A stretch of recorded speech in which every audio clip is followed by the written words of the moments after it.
Hola a todos y todas y bienvenidos a una nueva edición de Grado 5, una coproducción de Epicentro TV y La República. Y la aprobación de Dina Boluarte cae entre los CEOs del país. La más reciente encuesta de gerentes generales de Semana Económica revela que el 87% de los CEOs del país desaprueba la gestión de la presidenta Dina Boluarte. Hace un año esta misma encuesta mostró que el 71% de los CEOs del Perú mostraban su apoyo al gobierno de Boluarte. Sin embargo, durante los últimos 12 meses esa aprobación se ha desplomado. Esta nueva cifra en negativa dirigida hacia la presidenta revela que los gerentes generales desaprueban el actual régimen, debido a que la inseguridad ciudadana ha aumentado en los últimos meses. Además, destacan la debilidad que mantiene el Poder Ejecutivo frente a la coyuntura nacional y el deterioro institucional. Esta encuesta fue realizada entre el 26 de abril y el 16 de mayo del presente año y tomó como muestra a 143 gerentes generales de las 2.500 compañías más grandes del país. La desaprobación hacia la jefa de Estado muestra que los responsables de las grandes empresas del Perú empiezan a alinearse con el pensamiento de la ciudadanía en general. Además, el 50% de los encuestados cree que el gobierno de Boluarte será más corrupto que los anteriores, debido a las investigaciones en las que se encuentra inmersa la mandataria por presuntos delitos de enriquecimiento ilícito y omisión de documentos en el caso Rolex. Y la presidenta Dina Boluarte sigue sin responder preguntas de la prensa. Ayer cumplió nada menos que 73 días sin declarar a los medios de comunicación, pero tiene a sus ministros escuderos que le justifican cualquier cosa. Ministro de Agricultura justifica silencio de Dina Boluarte. La presidenta tiene un perfil bajo, ha dicho. Bueno, no parece que quisiera tener un perfil bajo la presidenta, ¿no? Con todos los Rolex y las joyas de Oscorima que solía lucir. En las recientes apariciones públicas de Boluarte Segarra hubo dos cosas que llamaron la atención: las excesivas medidas de seguridad a su alrededor, con francotiradores incluidos, y la hostilidad hacia la prensa. Recordemos que en más de una ocasión los periodistas denunciaron que eran encerrados y no podían acercarse a la mandataria. El ministro de Desarrollo Agrario y Riego, Ángel Manero, dijo que el estilo de Dina Boluarte es ser una presidenta con perfil bajo y consideró que esto no es algo negativo. Sin embargo, los periodistas resaltaron que Dina Boluarte dejó de responder a los medios a raíz de la denuncia por el uso de Rolex y un presunto favorecimiento al gobernador regional de Ayacucho, Wilfredo Oscorima. Escuchemos, por favor, al ministro de Agricultura. Yo creo que son estilos de gestión, ¿no? Hay presidentes muy locuaces, o hemos tenido presidentes muy locuaces que les gustaba interactuar con la prensa. Creo que la presidenta tiene un perfil bajo, ¿no? Y ello es parte del estilo. Probablemente hay países como Italia, donde el presidente tiene un perfil bastante bajo y es el primer ministro quien constantemente está en los medios. Probablemente tampoco es malo, ¿no? Pero es un perfil bajo que ha adoptado en los últimos meses a raíz de las denuncias, por ejemplo, de los relojes. Los relojes es un tema que se debe investigar, por cierto, y acá estamos hablando de investigaciones, aquí no hay sentencias, las instituciones tienen que cumplir su función, se tiene que investigar sin duda, pero eso no debe paralizar al país.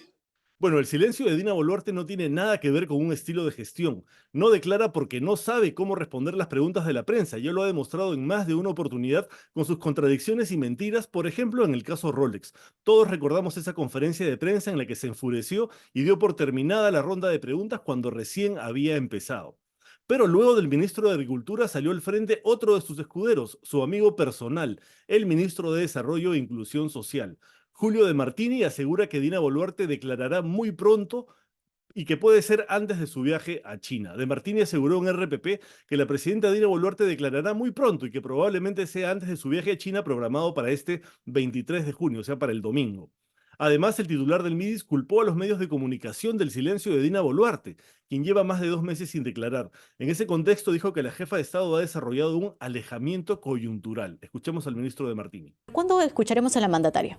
Estoy seguro que en el más corto plazo lo hemos hablado con la presidenta, ella tiene mucha predisposición.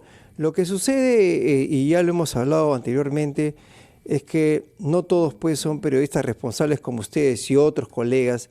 Lamentablemente hay una fricción, una relación con los medios y con la comunicación que se va a retornar, se va a Pero todo reponer. presidente puede tener y debe tener en realidad también preguntas incómodas. No es que se le va a preguntar solo de ciertas actividades, que es lo que se ha dado a entender en muchas de las visitas de la presidenta a distintas zonas, colegios, en fin, otros lugares. ¿La presidenta quiere preguntas complacientes? ¿La presidenta quiere preguntas fáciles? ¿No quiere que la... No, de ninguna manera. Lo que sucede, Carlos... Le pregunten sobre temas complicados. Lo que sucede es lo que siguiente. la refuten. En algunos casos, que nuevamente aclararnos no es el todo, hay personas o algunos medios que creen que las preguntas que hacen, y no de la mejor manera, deben ser respondidas como ellos consideran y como ellos creen. 73 días sin responder a la prensa y aparecen sus puntos de desaprobación entre los gerentes generales, ¿no? Que está en 71%. No puede ser que la mandataria huya de los medios de comunicación y no sea capaz de articular respuestas razonadas y con argumentos a las preguntas de los periodistas. Su silencio solo contribuye a su ya inmensa falta de legitimidad. Ahora vamos a hablar de la infame ley de amnistía que quiere aprobar el Congreso. No es una ley de amnistía, dice el gobierno de Boluarte ante la Corte Interamericana de Derechos Humanos. La Corte Interamericana realizó una audiencia en la que se presentaron los familiares de las víctimas de los casos Barrios Altos y La Cantuta y representantes del Estado peruano. Los abogados del Estado peruano César Pastor Briceño y Jorge Luis Cáceres Arce intervinieron en su defensa conjunta como agentes del Perú. Ambos negaron que el proyecto de ley sea una ley de amnistía y aseguraron que esta norma no excarcelará a los condenados por los delitos de Barrios Altos y La Cantuta. Todo ello sin argumentar por qué las consecuencias de esta norma no impactaría en estos casos.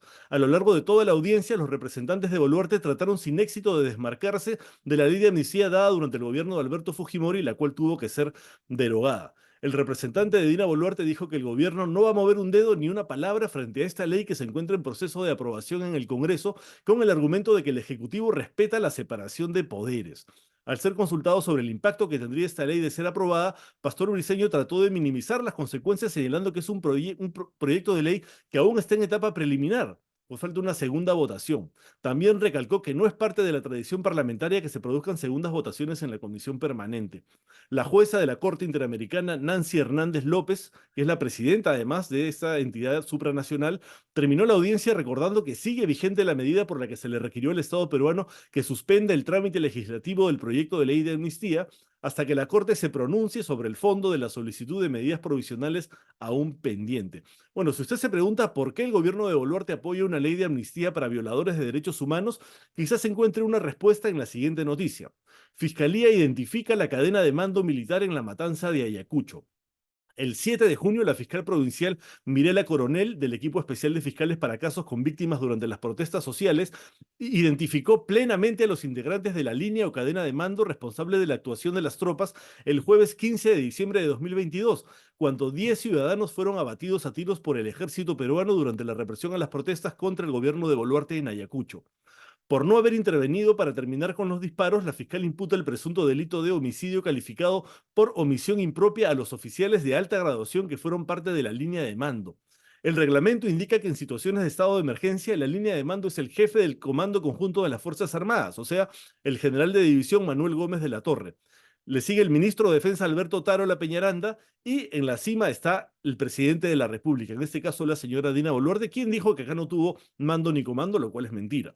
Por lo tanto, el informe de la fiscal Mirela Coronel será fundamental en la investigación que la Fiscalía de la Nación le sigue a la mandataria Boluarte y al exministro Tarola por las matanzas durante las protestas. Del total de 36 investigados, alrededor de 25 efectivos se les imputa el presunto delito de autor directo de homicidio calificado con alevosía, lo que indica que la fiscal Coronel ha conseguido identificar a los autores de los disparos que ocasionaron la muerte de los 10 ciudadanos basándose en testimonios, imágenes y fotografías. La disposición de la fiscal Coronel contradice contundentemente la investigación del inspector del ejército asignado al caso, general Marco Marín Saldaña, quien concluyó que los militares no fueron los autores de los homicidios. Por favor.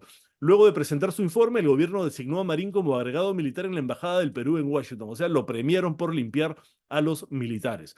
Entonces, una hipótesis es que el gobierno respalda la ley de amnistía que prepara el Congreso para salvar de la cárcel a violadores de derechos humanos para en el futuro pedir otra ley de amnistía que libre de prisión a los autores materiales inmediatos de las muertes durante las protestas contra el gobierno, incluida la propia presidenta Dina Boluarte como jefa suprema de las Fuerzas Armadas y Policiales. Claro, ahora se amnistía a los que cometieron delitos de lesa humanidad antes, pero en el futuro es probable que se haga una amnistía también para quienes violaron derechos humanos durante la represión a las protestas contra el gobierno de Dina Boluarte. Es un dame que te doy.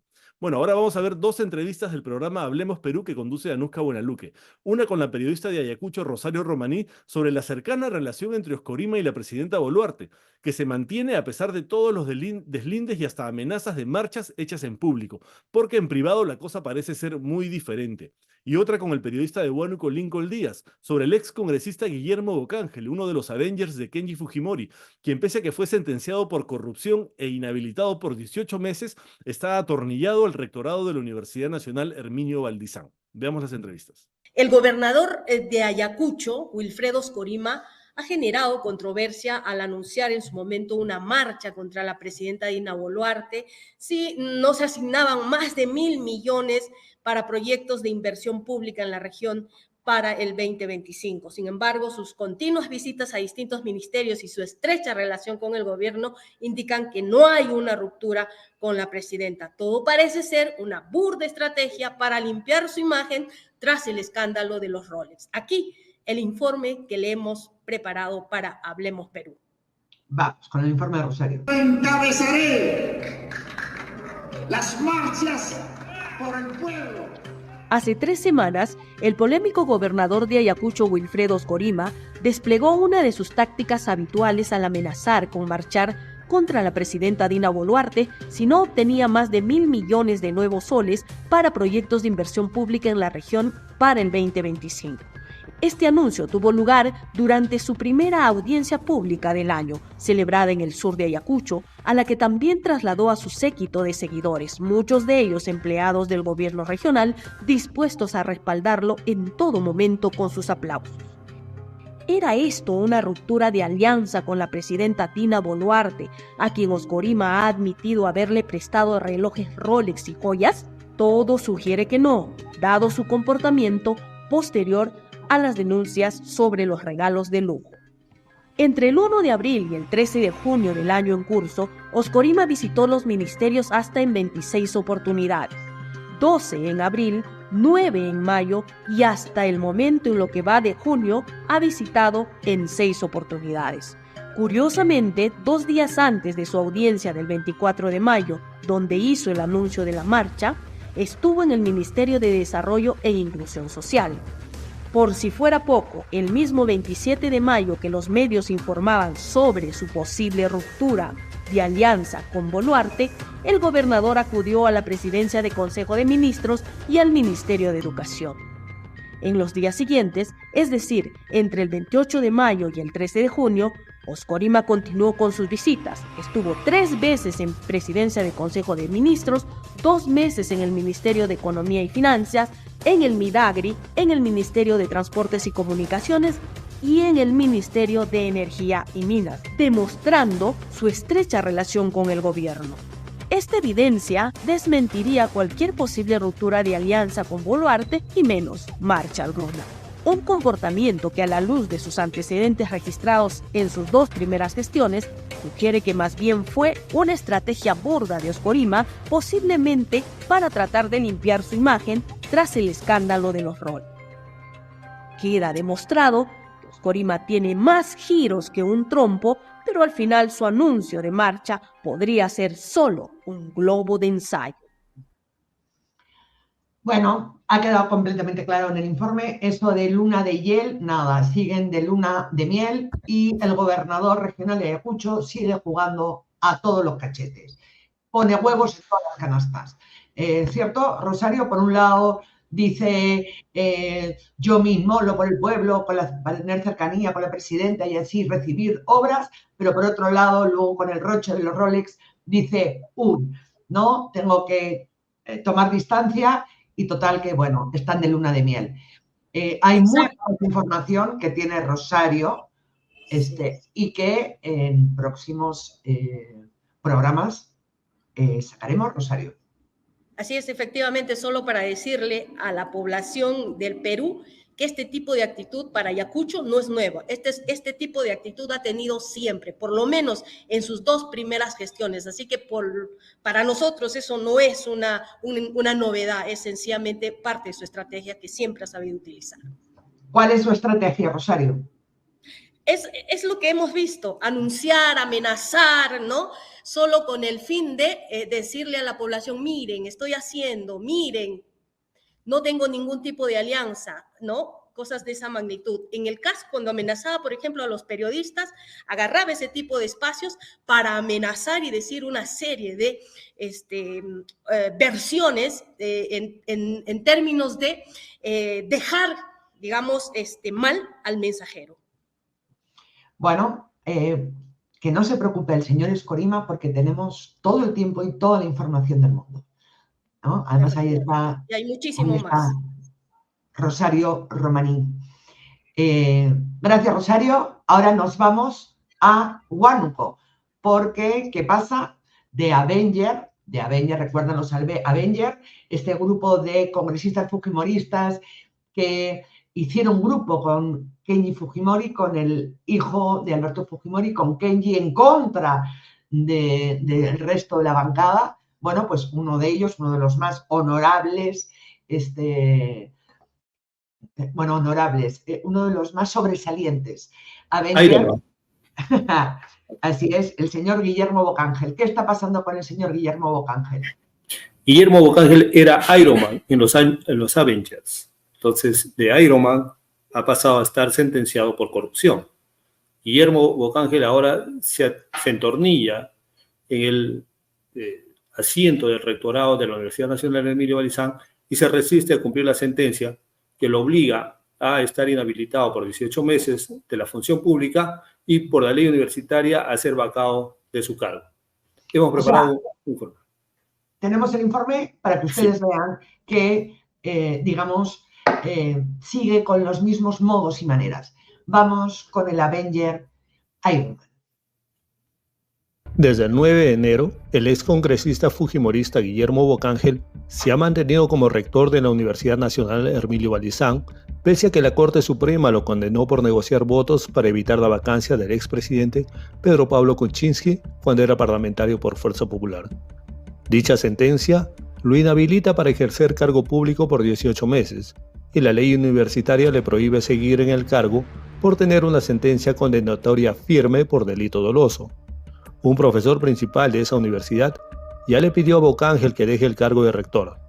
También ha pedido a los decanos de las 14 facultades y a la directora de la escuela de posgrado, que son miembros de la asamblea universitaria, que hagan cumplir la sentencia, lo que supone aprobar la vacancia de Bocángel en una sesión de ese órgano de gobierno universitario. El 6 de junio debió realizarse la sesión ordinaria de la asamblea universitaria para tratar ese pedido, pero se frustró aduciéndose falta de quórum y no hay fecha aún para una nueva sesión.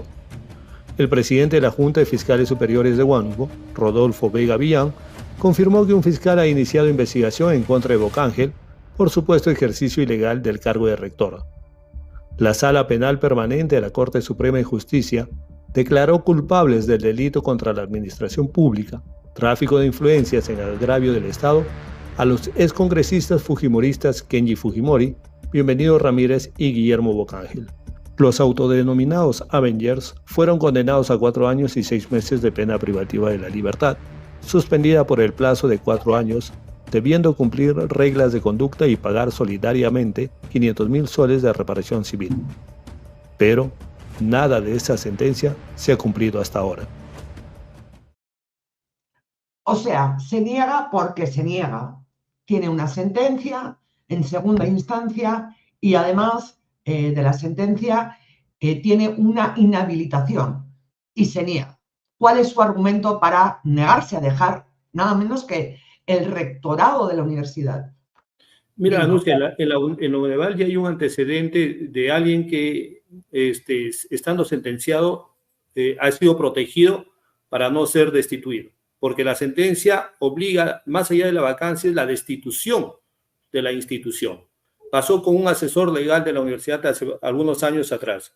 ¿Qué pasa? Que en la universidad alegan no haberse dado por enterados de la sentencia. Mientras no haya ingresado la sentencia a la universidad, entonces como la asamblea universitaria como que no está enterada de lo que está pasando. Entonces, eso es lo que ha hecho el profesor Jacobo Santos hace unos días, ha notificado a la Junta, al rector y vicerrectores de la sentencia y a los decanos, para que ya están notificados de la sentencia. Si antes decían que nadie les sabía, que no estaban enterados de esa sentencia, que a la universidad nunca llegó esa sentencia, ya ingresó la sentencia formalmente a un pedido directo a ellos y entonces debería activarse ya el mecanismo para proceder a la vacancia y con ello a la destitución, porque eso es lo que acarrea, destitución de la Universidad Nacional Emilio Balizán. Y bueno, eso ha sido todo en el programa de hoy. Nos vemos mañana en una nueva edición de Grado 5, una coproducción de Epicentro TV y La República. Chao.